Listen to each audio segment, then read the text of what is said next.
Welcome to Monk's Temple. Right now, in this moment, there is something present that you rarely notice. It is the space between your thoughts. It is the silence behind the noise. It is the awareness that is reading these words. That awareness has no form. It has no age. It has never been born and it can never die. You have been looking at it your entire life, but you have been looking through it instead of at it. We are here to talk about a man who learned to look at it directly. His name was Siddhartha Gautama. He became the Buddha, the awakened one. He made a discovery that changed human history. He discovered that the suffering we experience is not a requirement. It is optional. It is a habit. And habits can be broken. If you have encountered Buddhist teachings before, you have probably heard a certain story about them. The story says the Buddha was a product of his time. He taught within the worldview of ancient India, which included rebirth, karma, heavens, hells, and nirvana. We are modern people. We have a different worldview. We know the universe is a closed system. We are products of biology and culture. So we must be honest. We must take what is useful, the mindfulness, the compassion, and leave behind what does not fit our modern understanding. This sounds reasonable. It sounds humble. But from the perspective of what the Buddha actually discovered, it is completely backwards. The Buddha did not start with a worldview and tame his desires to fit inside it. He started with a desire. Not just any desire. He started with the most audacious desire imaginable. He looked at old age, sickness, and death, and he refused to accept them as final. He wanted to know if a happiness existed that did not age, did not sicken, did not die. He wanted the unconditioned. He took that desire and used it as a tool. He pushed against the world with it. He pushed against pleasure and found it led to pain. He pushed against identity and found it led to fear. He pushed against the subtlest states of peace and found they still contained a seed of becoming. He kept pushing until he found the one place where the world did not push back. He found a crack in existence. He found a dimension that was not born and could not die. He called it the deathless. He did not derive his understanding from the worldview of his culture. He derived a sketch of a worldview from the experience of finding a way out of his culture, out of the entire human condition. Let me tell you a story. There was a woman who lived in a valley her entire life. The valley was surrounded by mountains. She had heard stories about what lay beyond, but she had never seen it. The valley was comfortable. But she always felt something was missing. One day, a traveler came through. He was old and weathered. She asked where he came from. He pointed to the mountains. I came from beyond them. Her heart quickened. What is it like? He smiled. The sky is bigger. The air tastes different. There is an openness you cannot find here. She asked, how do I get there? He said, there is a path. It is steep. But I can tell you how to find it. You must leave your comfort. You must walk toward the mountains. You must trust my directions, even when you cannot see the destination. And when you reach the pass, you will know everything I told you was true. She thought about the stories. Some said there was nothing beyond. Some said the traveler was a liar. But she could not forget the look in his eyes. It was a look of freedom. She decided to trust him. She left her home. She walked toward the mountains. She followed his directions. And after many hardships, she reached the pass. She looked down. And she saw that everything he had told her was true. The valley is your current worldview. The traveler is the Buddha.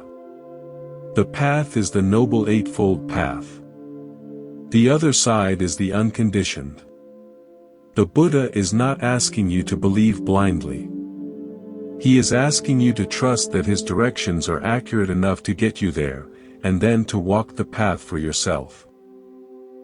If this reflection is stirring something in you, if the idea of walking towards something more than just coping feels like a relief, please take a moment to subscribe to Monk's Temple.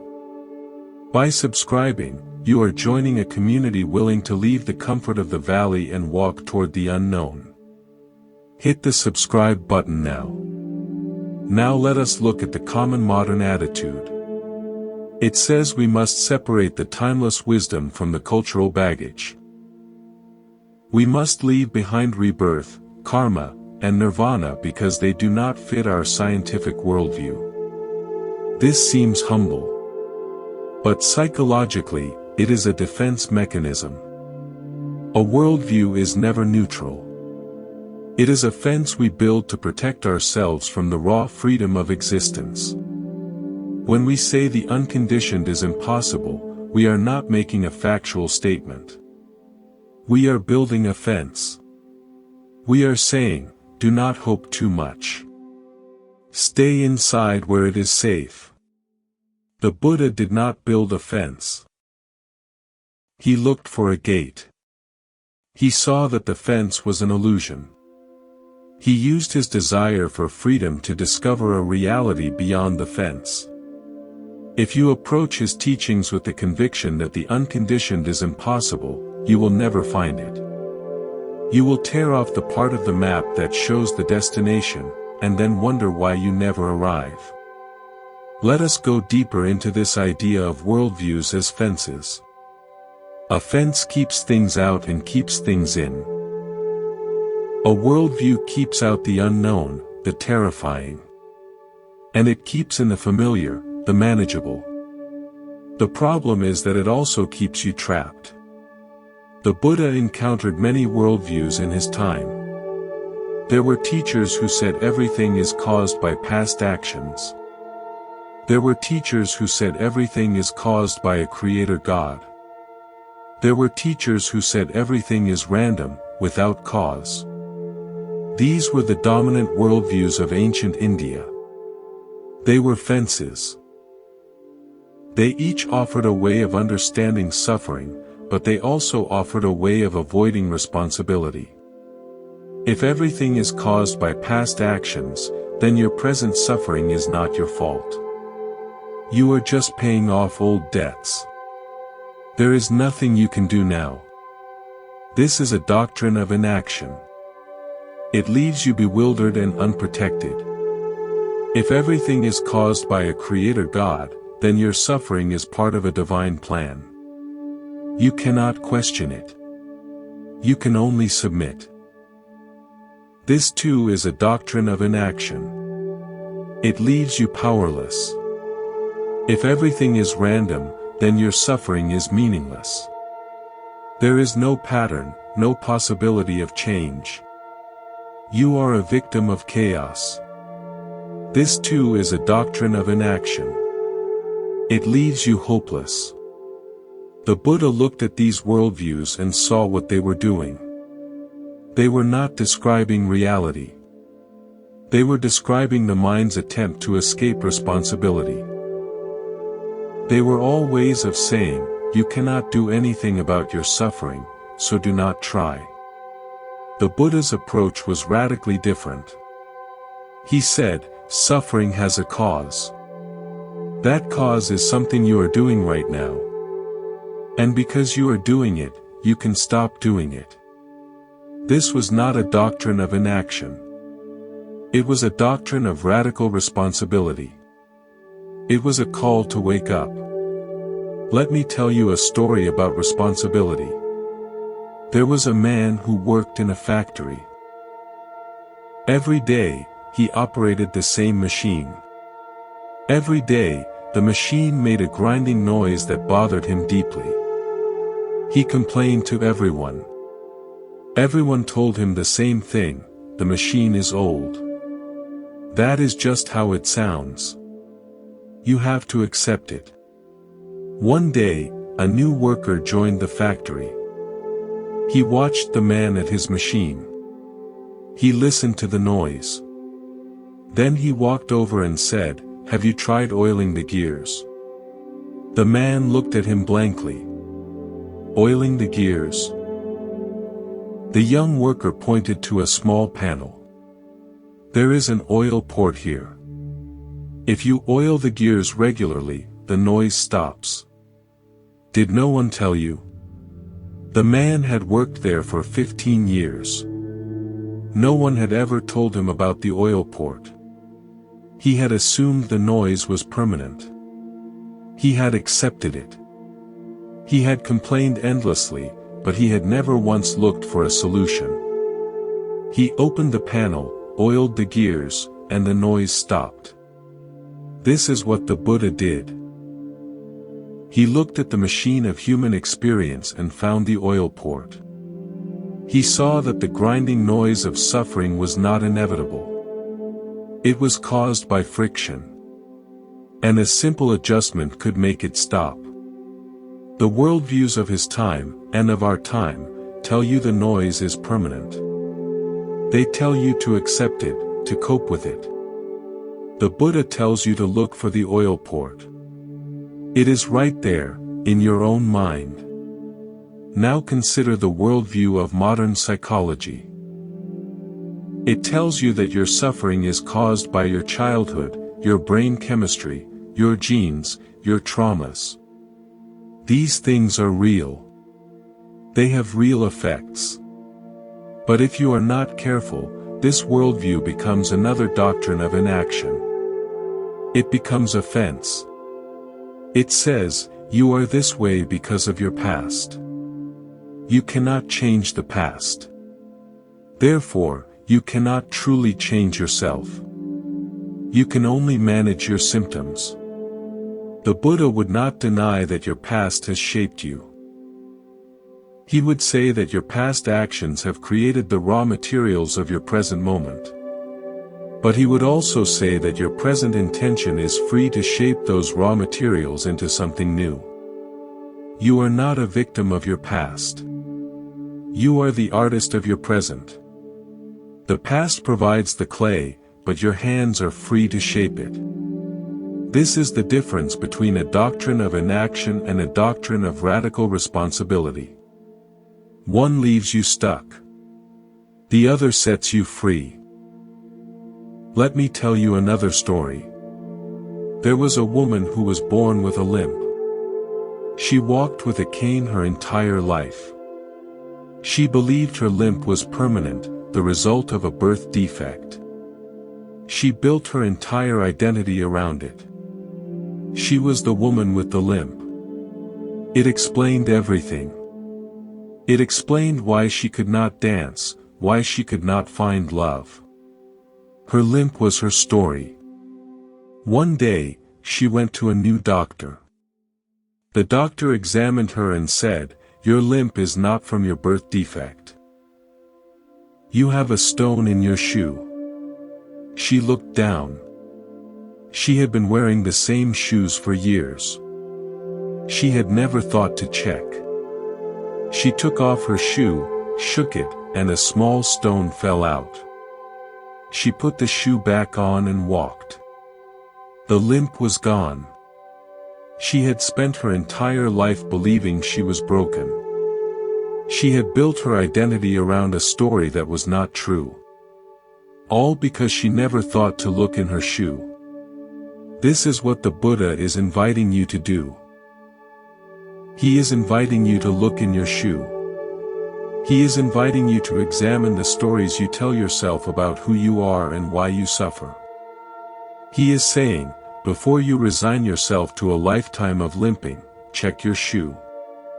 The cause of your suffering might be smaller and closer than you think. Now we arrive at the most important question. If the Buddha was not offering a worldview, what was he offering?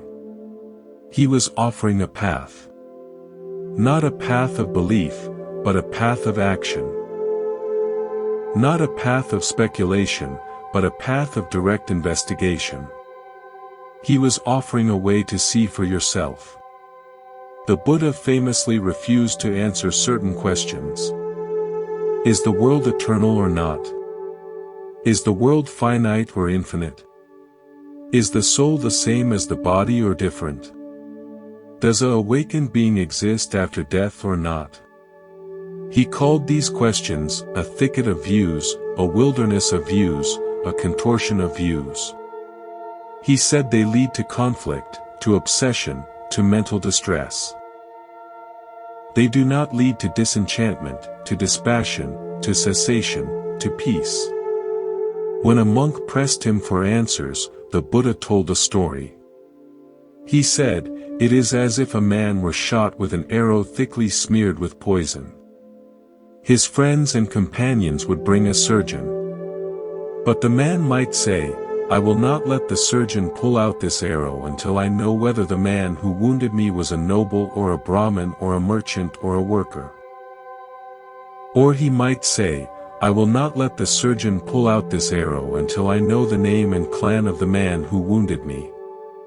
Or he might say, 'I will not let the surgeon pull out this arrow until I know whether the bow that wounded me was a longbow or a crossbow.' What would happen? That man would die before he ever got answers to these questions. This is the human condition. You have been shot by the arrow of suffering. The arrow is buried deep in your flesh. The poison is spreading. And instead of letting the surgeon remove the arrow, you are asking questions about the archer, about the bow, about the origin of the arrow. You are building worldviews instead of seeking treatment. The Buddha is the surgeon. He is not interested in your theories about the archer. He is interested in removing the arrow. He is interested in stopping the poison. He is interested in your freedom.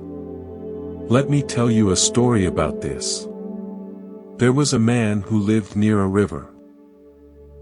Every year, the river flooded. Every year, his house was damaged. Every year, he spent weeks repairing the damage. He complained constantly about the river. He blamed the government for not building better levees. He blamed the weather patterns. He blamed the farmers upstream. He had many theories about why the river flooded, and he could talk about them for hours. One year, the floods were worse than ever. His house was nearly destroyed. A neighbor came to help him salvage what he could. As they worked, the man launched into his usual complaints about the river, the government, the weather, the farmers. The neighbor listened for a while, then said, "I have heard you talk about this for years. You have many ideas about why the river floods. But I have never once seen you build a wall around your house. I have never seen you raise your foundation. I have never seen you move to higher ground. You have all these theories, but you have never taken action." The man fell silent. He realized his neighbor was right. He had spent years theorizing about the cause of his suffering, but he had never done anything to prevent it.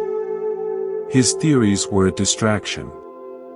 They made him feel intelligent, but they left him just as flooded as before. This is what the Buddha saw. The worldviews of his time, and of our time, are like the man's theories about the river. They make you feel intelligent. They give you something to talk about. But they do not stop the flooding. They do not remove the arrow. They do not end your suffering. The Buddha's path is the wall around your house. It is the raising of your foundation. It is the move to higher ground. It is action, not theory. It is practice, not belief. Now let us look at a modern example. Think about how you deal with your own suffering. When you feel anxious, what do you do? Do you research the causes of anxiety? Do you read articles about brain chemistry? Do you trace your anxiety back to childhood events? Do you discuss your theories with friends or therapists? All of this can be useful, up to a point. But if you are not careful, it becomes another form of theorizing. It becomes a way of avoiding the direct experience of the anxiety itself. The Buddha would say, do not theorize about the arrow. Look at the arrow. Where is it stuck? What is it made of? How deeply has it penetrated? And more importantly, how can it be removed? This is a different kind of investigation. It is not intellectual. It is experiential. It is not about the past. It is about the present. It is not about the archer. It is about the wound. The path he offered was simple in structure but profound in practice. He called it the Noble Eightfold Path. It has 8 factors: right view, right resolve, right speech, right action, right livelihood, right effort, right mindfulness, right concentration. These are not beliefs to adopt. They are actions to perform. They are skills to develop. They are the surgeon's tools for removing the arrow. Right view is seeing that suffering has a cause and that cause can be ended. Right resolve is the commitment to renounce the causes of suffering. Right speech, action, and livelihood are the ethical foundation that creates the conditions for inner peace. Right effort is the energy to abandon unskillful states and cultivate skillful ones. Right mindfulness is the tool for seeing clearly what is happening in your own mind. Right concentration is the deep stillness that allows insight to arise. These 8 factors work together. They support each other. They lead you step by step toward the unconditioned. They are not a worldview. They are a way of life. They are not a belief system. They are a path of action. Let us now look more closely at what the Buddha actually taught about the world. It is important to understand that his descriptions of the world were never meant to be a complete cosmology. They were never meant to satisfy intellectual curiosity about the nature of the universe. They were always in service of one thing, showing the way out of suffering. When the Buddha spoke about previous lives, about rebirth, about different realms of existence, he was not giving a geography lesson. He was describing the landscape of suffering. He was showing that the problem is vast, that it extends far beyond this single lifetime, and that the solution must be equally vast. The first knowledge he gained on the night of his awakening was the memory of his own past lives. He saw countless births and deaths, countless identities, countless worlds. This was not a magical power reserved for him alone. It was a direct perception of the continuity of consciousness, of the way that desire creates momentum that carries forward from moment to moment and from life to life. Psychologically, we can understand this as the recognition that you are not a new creation. You are the product of an unimaginably long stream of causes and conditions. The patterns you carry, the fears, the desires, the habits, they did not begin with your birth. They come from your family, your culture, your evolutionary past. You are carrying the weight of the past in every cell of your body, in every tendency of your mind. This knowledge humbles you. It takes away the arrogance of thinking you are self-created. It opens you to the possibility that your suffering has deep roots, roots that extend far beyond your personal history. Let me tell you a story about deep roots. There was a farmer who had a large field. Every year, he planted corn. Every year, the corn grew well, except in one corner of the field. In that corner, the corn was always stunted and weak. The farmer tried everything. He added fertilizer. He watered more. He watered less. Nothing worked. The corn in that corner always failed. One year, he decided to dig. He dug down into the soil, deeper than he had ever dug before. And 3 feet below the surface, he found a layer of clay. Hard, dense, impenetrable clay. The roots of the corn could not penetrate it. They could not reach the deeper soil where the nutrients were. They were starving, just inches away from abundance, blocked by a layer they could not see. The farmer broke up the clay. The next year, the corn in that corner grew as tall as the rest. This is what the Buddha's knowledge of past lives reveals. It reveals the clay layer. It reveals the deep, hidden patterns that block your growth. You cannot see them from the surface. You cannot address them with surface solutions. You have to dig deeper. You have to go back, not in time, but in awareness, to the roots of your suffering.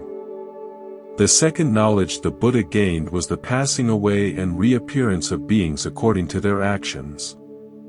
He saw that beings are reborn in high and low states based on their karma, their intentional actions. He saw that the universe as a whole has no overarching purpose. It is driven by the intentions of individual beings, which are guided by their views. Psychologically, this is the realization that your present moment experience is shaped by your past intentions, and that your present intentions are shaping your future moments. It is the law of moral cause and effect, observable in real time. If you act on greed, you create a mind state of greed. That mind state becomes the context for your next moment. You are literally reborn into a state of greed, a lower realm, in the very next second. If you act on generosity, you are reborn into a state of generosity, a higher realm. This knowledge empowers you. It says, you are the architect of your own experience, right now. It takes away the excuse of blaming others, of blaming fate, of blaming God. It places the power squarely in your hands. Let me tell you another story. There was a woman who was a master gardener. She could grow anything. Her garden was the envy of the entire region. People came from miles around to see her flowers, her vegetables, her fruit trees. They asked her secret. She always said the same thing, I plant seeds. I water them. I give them sunlight. And then I wait. The seeds do the rest. One day, a visitor asked her, but how do you know what will grow? How do you know that the seeds you plant will become the flowers you want? The gardener smiled. I know because I chose the seeds. I did not plant tomato seeds and hope for roses. I did not plant wheat seeds and hope for orchids.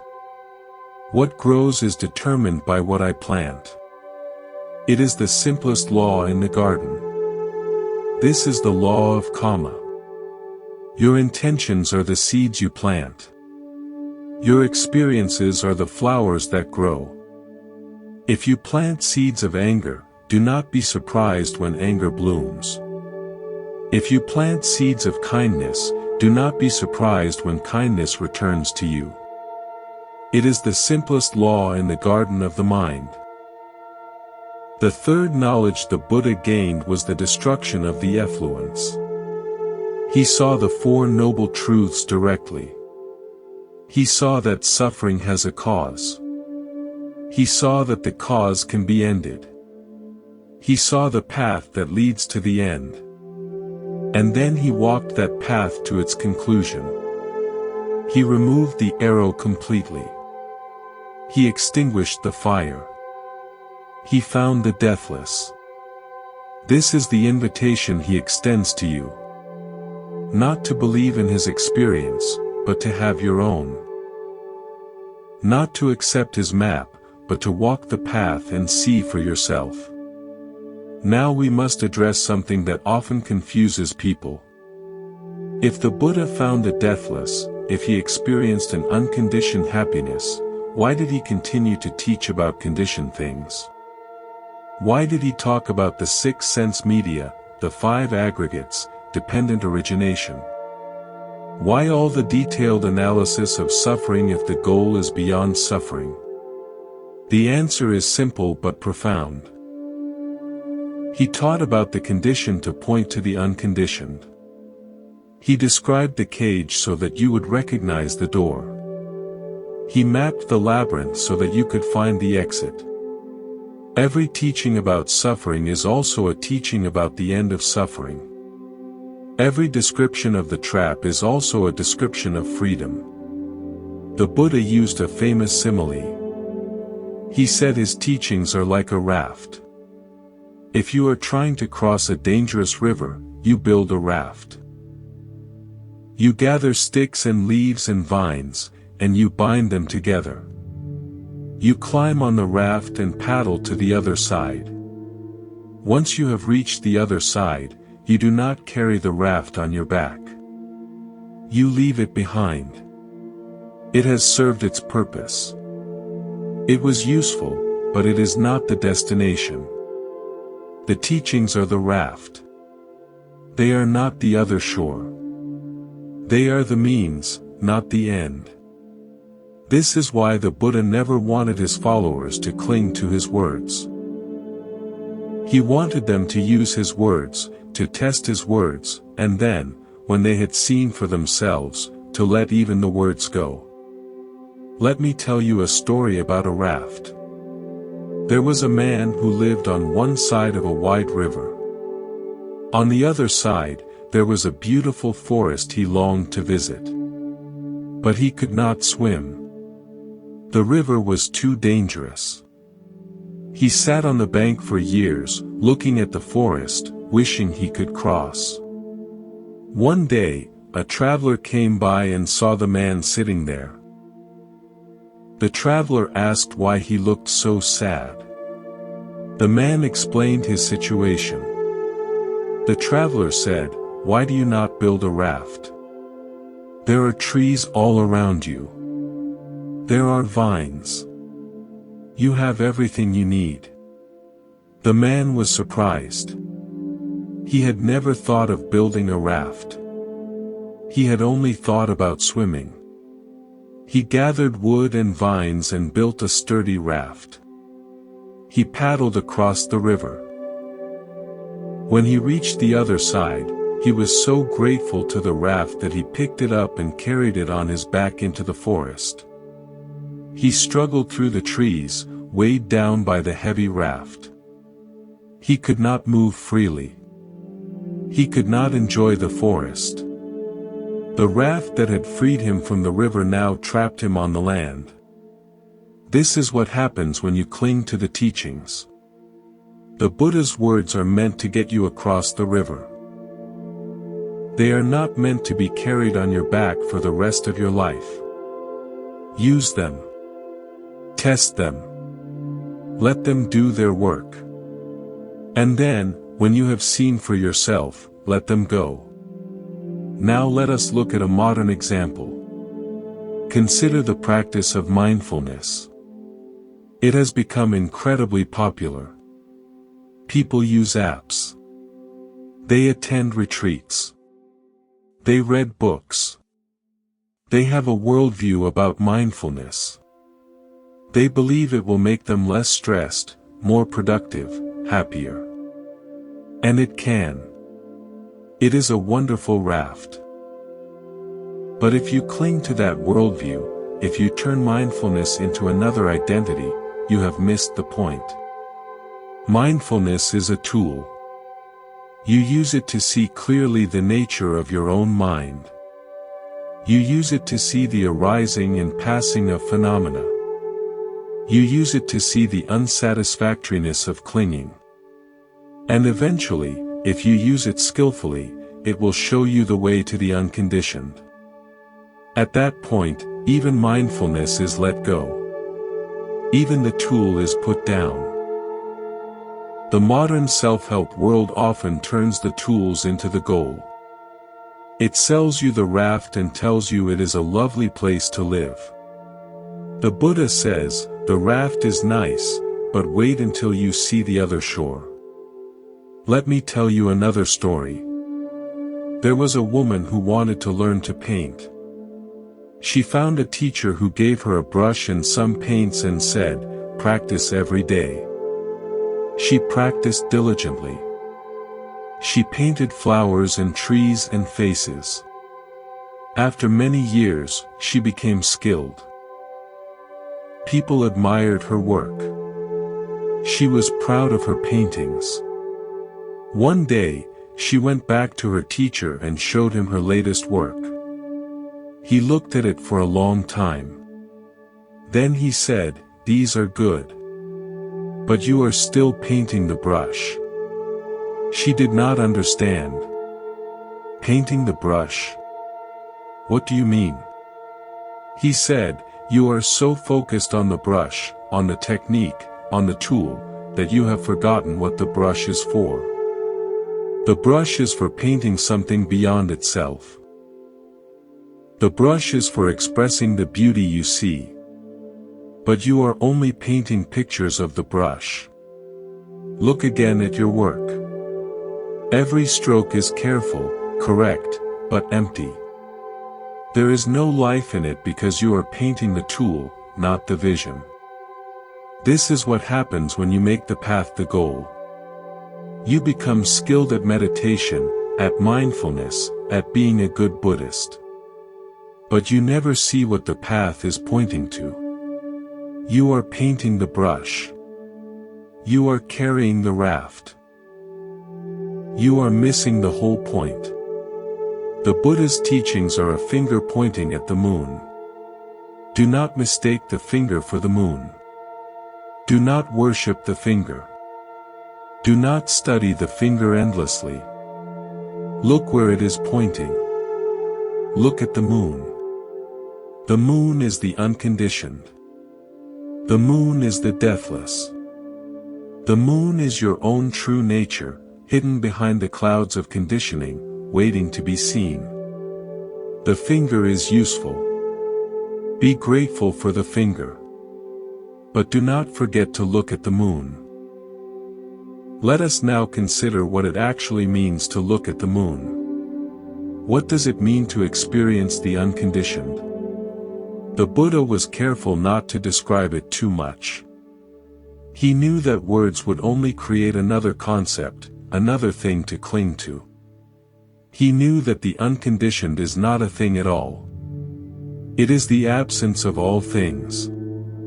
It is the cessation of all conditioned phenomena. He described it in negative terms. He called it the unborn, the unbecome, the unmade, the unfabricated. He said that if there were not this unborn, there would be no escape from the born. But because there is the unborn, there is an escape. This is as far as he would go. He would not say what it is. He would only say what it is not. This is frustrating for the conceptual mind. The conceptual mind wants a description. It wants an image. It wants something to hold on to. But the unconditioned cannot be held. It cannot be grasped. It can only be known by letting go of everything else. Let me tell you a story about letting go. There was a man who had heard about a great treasure hidden in a cave. He spent years searching for the cave. He climbed mountains and crossed deserts. Finally, he found the cave.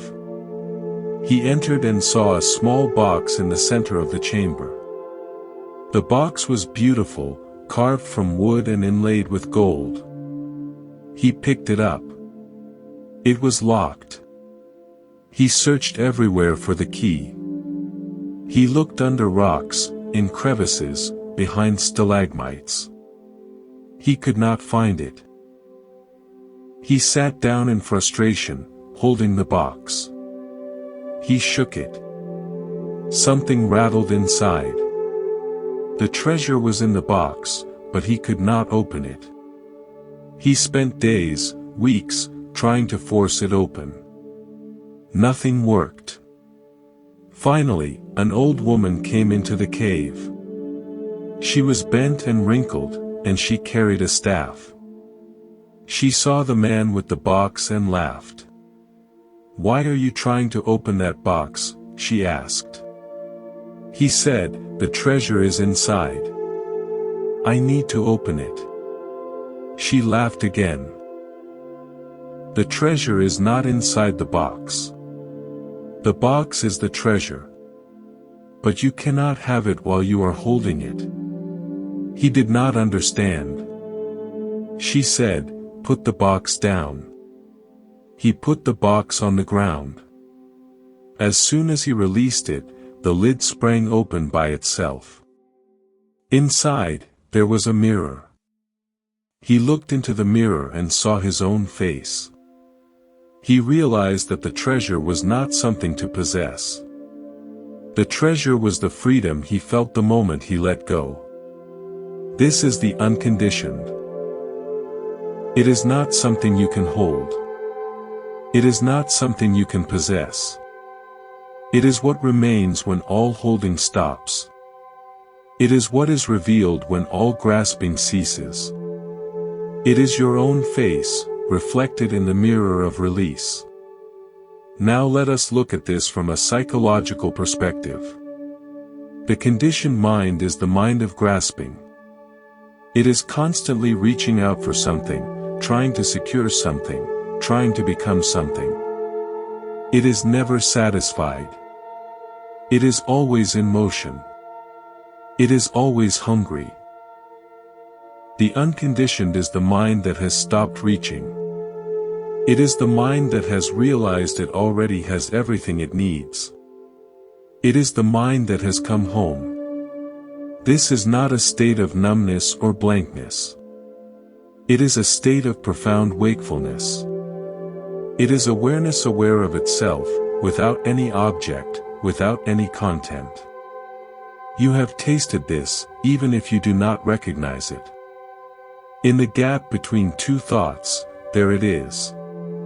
In the moment before you fall asleep, there it is. In the sudden shock of a loud noise, before the mind labels it, there it is. These are glimpses of the unconditioned. They are fleeting because the mind quickly fills the gap with more conditioned things. But the glimpses are enough to know that it is real. They are enough to know that the Buddha was not describing a fantasy. Let me tell you another story. There was a woman who lived in a noisy city. She was surrounded by sound day and night. Traffic, sirens, people talking, music playing. She had grown so used to the noise that she no longer noticed it. It was just the background of her life. One day, she traveled to the countryside. She stayed in a small cabin far from any town. That night, she stepped outside. The silence was overwhelming. It was not empty. It was full. Full of stillness, full of presence, full of something she could not name. She stood there for a long time, just listening to the silence. And in that silence, she heard herself for the first time. Not her thoughts, not her worries, but herself, the one who was aware of it all. She realized that the silence had always been there. It had been covered by noise, but it had never been destroyed. It was always present, waiting to be noticed. This is the unconditioned. It is the silence behind the noise of your thoughts. It is always there. It has never been absent. It has only been covered. The path is the process of uncovering what has always been there. It is not about creating something new. It is about removing what obscures the old. It is not about becoming something. It is about unbecoming everything that is not you. The Buddha's awakening was not the acquisition of something new. It was the removal of everything that was not already awakened. He let go of every conditioned thing, and what remained was the unconditioned. What remained was what had always been there, hidden behind the layers of becoming. This is your inheritance. This is your birthright. This is what the Buddha discovered and spent his life pointing to. Not a new belief, but a direct experience. Not a new worldview, but the end of all worldviews. Not a new way of being in the world, but a way of being free of the world altogether. We have been exploring the Buddha's radical proposition. We have seen that he did not start with a worldview. He started with a desire for the unconditioned. He used that desire to push against the world until he found a way out. He then taught others how to do the same. His teachings are not a belief system. They are a path of action. They are a raft to cross the river, not the other shore itself. Now we must ask ourselves a personal question.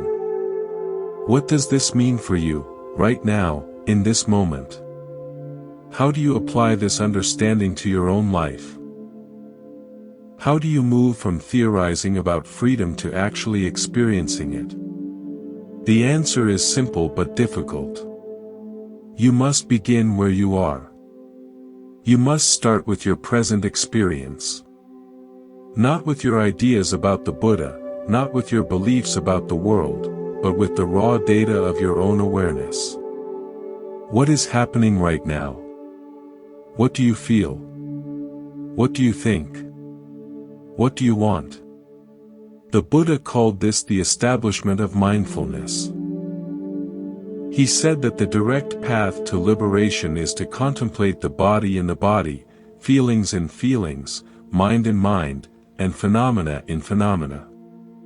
This means experiencing them directly, not through the filter of concepts.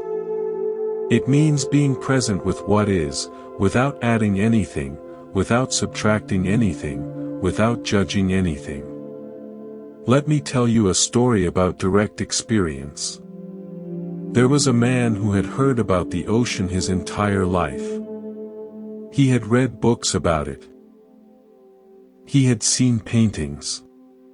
He had listened to travelers describe its vastness, its power, its beauty. He knew everything about the ocean except the ocean itself. One day, he traveled to the coast.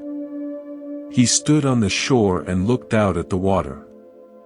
He saw the waves. He felt the wind. He smelled the salt. He heard the cries of the gulls. He stood there for a long time, just experiencing it. A friend who had accompanied him asked, "Is it what you expected?" The man thought for a moment. "No," he said. "It is not what I expected. It is not what I imagined. It is not what I read about. It is completely different. It is itself. And now that I have experienced it, I realize that all my knowledge about it was just a shadow. The ocean itself is the only thing that matters." This is the difference between studying the Buddha's teachings and practicing them. Studying gives you knowledge about the path. Practicing gives you direct experience of the path. Knowledge is a shadow. Experience is the real thing. Now let us look at a modern example. You have probably heard about the benefits of meditation. You have read articles. You have listened to podcasts. You have a conceptual understanding of what meditation is supposed to do. But if you have never sat down and actually done it, if you have never confronted your own restless mind directly, then you only have knowledge about meditation. You do not have the experience of meditation. The Buddha would say, do not be satisfied with knowledge about. Practice the direct path. Sit down. Close your eyes. Observe your breath. Watch your thoughts come and go. See for yourself what the mind is doing. This is the only way to understand. Let me tell you another story. There was a woman who wanted to learn to play the piano. She bought books. She studied music theory. She listened to recordings of great pianists. She could name every chord, every key, every composer. She knew everything about music except how to make it. One day, a pianist heard her talking about music. He asked her to play something. She said, "I do not play. I just study." He said, "You do not understand music. You understand facts about music. Music is not in books. Music is in the fingers, in the ears, in the heart. You will never know music until you sit at the piano and play." This is the Buddha's invitation to you. Stop studying the path. Walk the path. Stop reading about mindfulness. Practice mindfulness. Stop theorizing about the unconditioned. Create the conditions for it to reveal itself. The only way to know is to do. The path begins with something simple. It begins with your breath. Right now, you are breathing.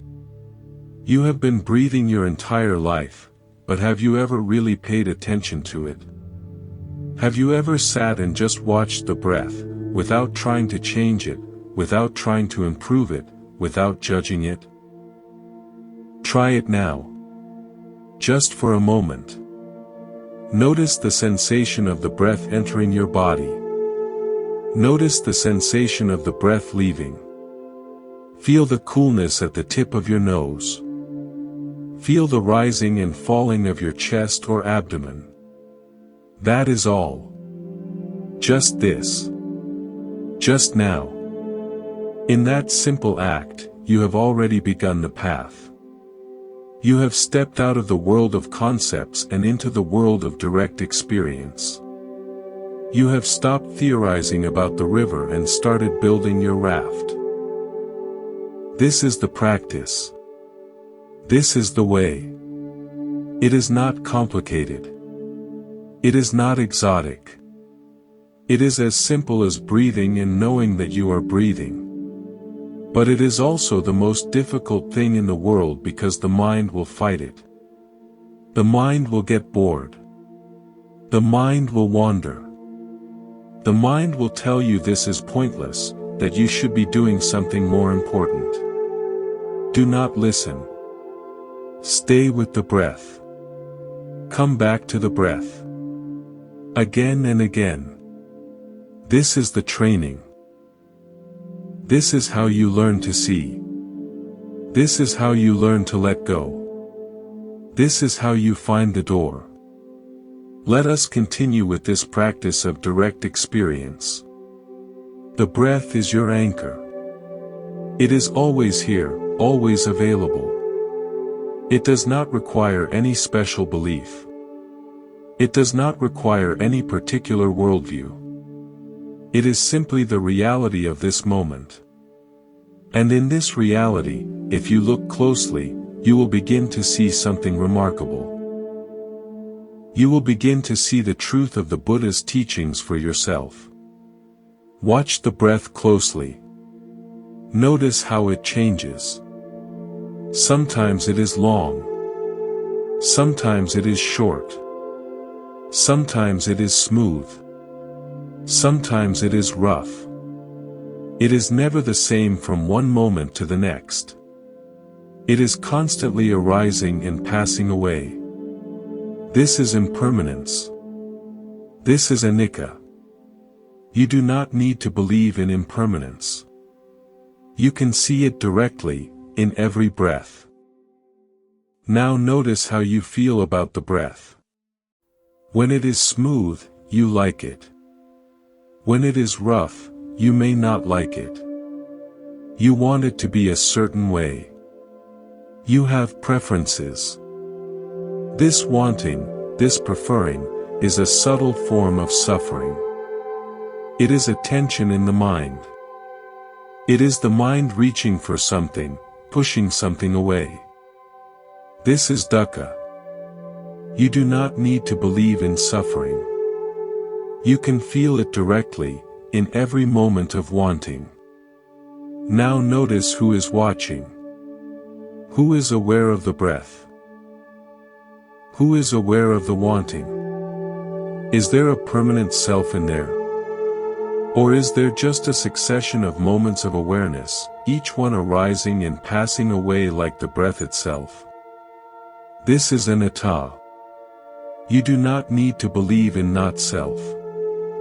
You can investigate it directly, in every moment of awareness. This is the practice. This is what the Buddha meant by contemplating phenomena in phenomena. You are not just thinking about impermanence, suffering, and not-self. You are seeing them, feeling them, experiencing them directly. And in that direct experience, something shifts. The grip of the conditioned mind begins to loosen. Let me tell you a story about direct seeing. There was a man who lived in a house with a dirty window. Every day, he looked out that window and complained about the neighborhood.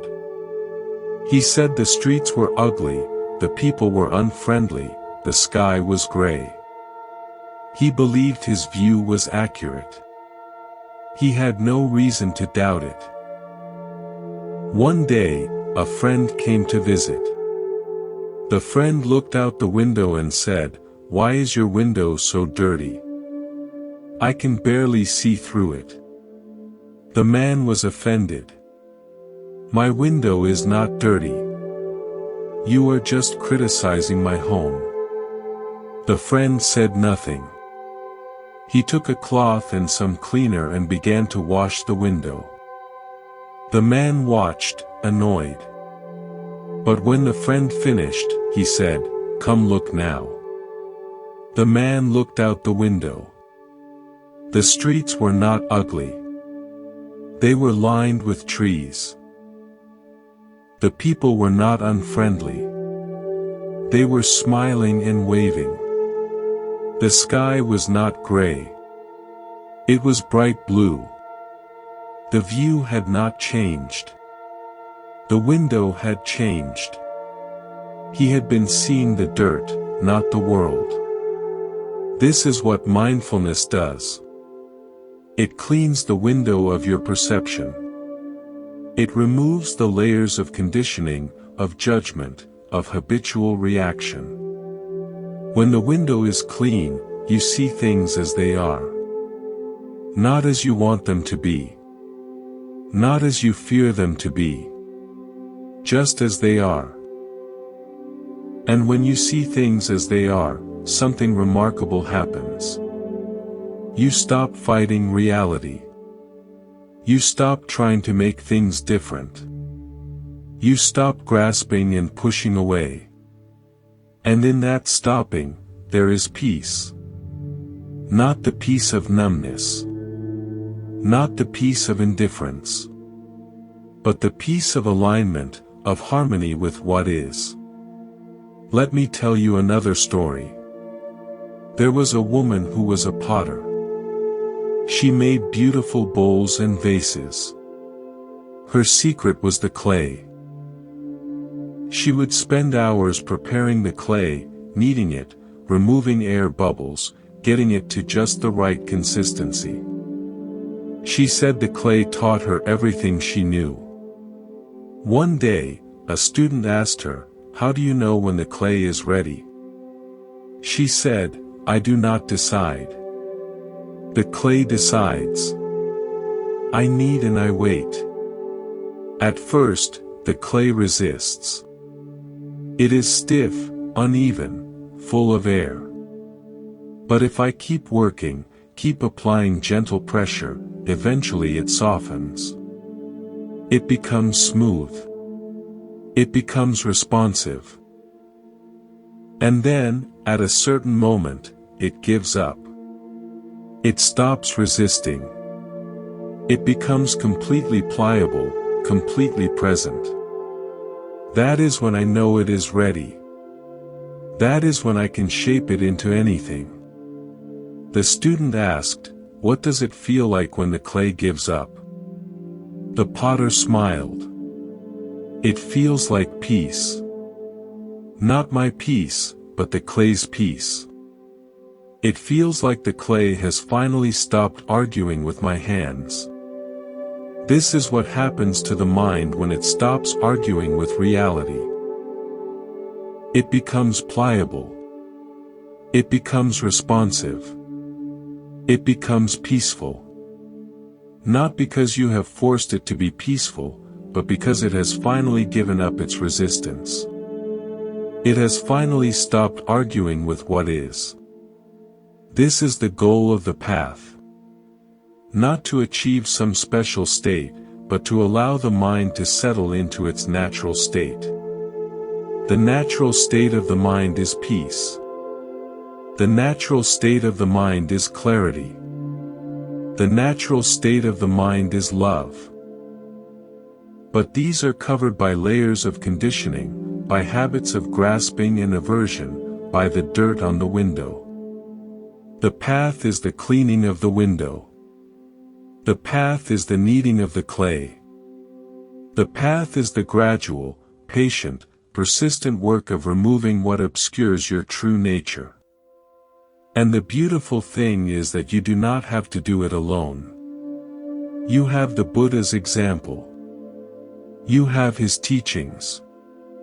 You have the community of practitioners who have walked this path before you.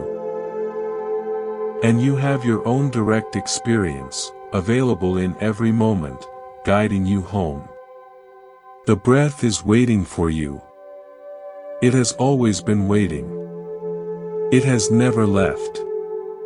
In every moment of your life, the breath has been there, anchoring you to the present, reminding you of what is real. All you have to do is pay attention. All you have to do is come back. Again and again. This is the practice. This is the path. This is the way out. We have traveled far together. We have explored the Buddha's radical discovery. We have seen that he did not offer a worldview to believe in. He offered a path to walk. He offered a way out of suffering, not a way to make suffering more comfortable. He offered the unconditioned, the deathless, the unborn. Now we arrive at the end of our journey together. But the end of this conversation is only the beginning of your own practice. The words you have heard are just fingers pointing at the moon. The real work begins now, in the silence after the words, in the space between your thoughts, in the simple awareness of your next breath. The Buddha's last words were profound. As he lay dying, surrounded by his disciples, he said, "All conditioned things are subject to decay. Strive on with diligence." He did not say, "Believe in me." He did not say, "Worship me." He said, "Strive on." He placed the responsibility exactly where it belongs, on you. This is not a burden. It is a gift. It means that your freedom is in your own hands. It means that no God, no guru, no philosophy can save you. Only you can save you. Only you can walk the path. Only you can see for yourself. Let me tell you one final story. There was a man who had climbed many mountains. He was famous for his expeditions, his bravery, his skill. He had stood on the highest peaks in the world. But there was one mountain he had never climbed. It was not a famous mountain. It was not tall or dangerous. It was the hill behind his childhood home, the one he had looked at every day but never climbed. In his old age, he decided to climb it. It took him only an hour. When he reached the top, he sat down and looked at the view. It was not spectacular. There were no glaciers, no sweeping vistas. There was just the familiar landscape of his youth, seen from a slightly different angle. A young hiker met him at the summit and asked, "You have climbed the highest mountains in the world. Why are you sitting here, on this little hill?" The old man smiled. "Because this is the only mountain I never climbed. And I have learned that the mountains we ignore are the ones that teach us the most. The highest peaks showed me what I could do.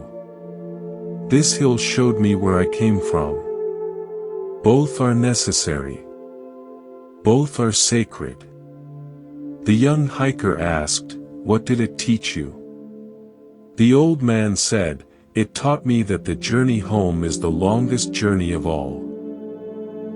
It taught me that you can travel the world and still miss the truth that is waiting in your own backyard. It taught me that the greatest adventure is not outward but inward. This is your journey. You may have traveled far in your life.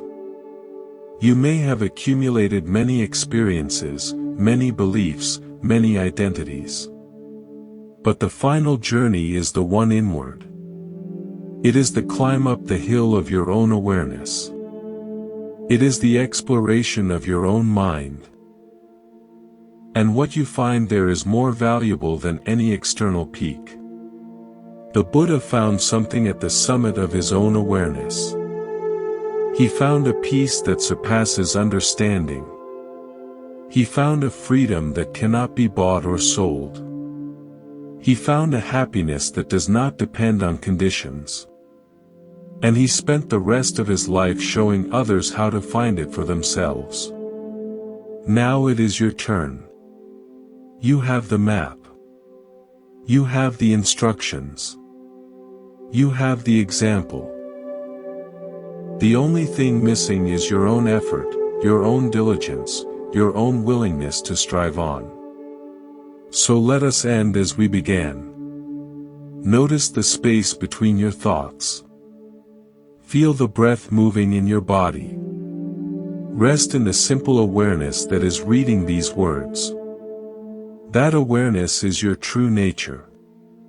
It has never been born. It can never die. It is the unconditioned, hidden in plain sight, waiting for you to recognize it. The Buddha did not explain the world. He found the way out. And he left the door open for you. Thank you for walking this path with me at Monk's Temple. May your practice be deep. May your heart be open. May you find what you are looking for.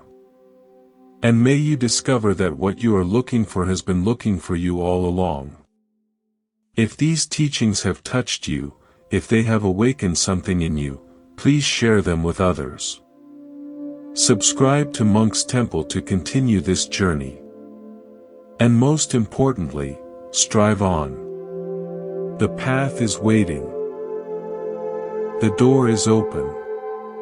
The freedom is yours.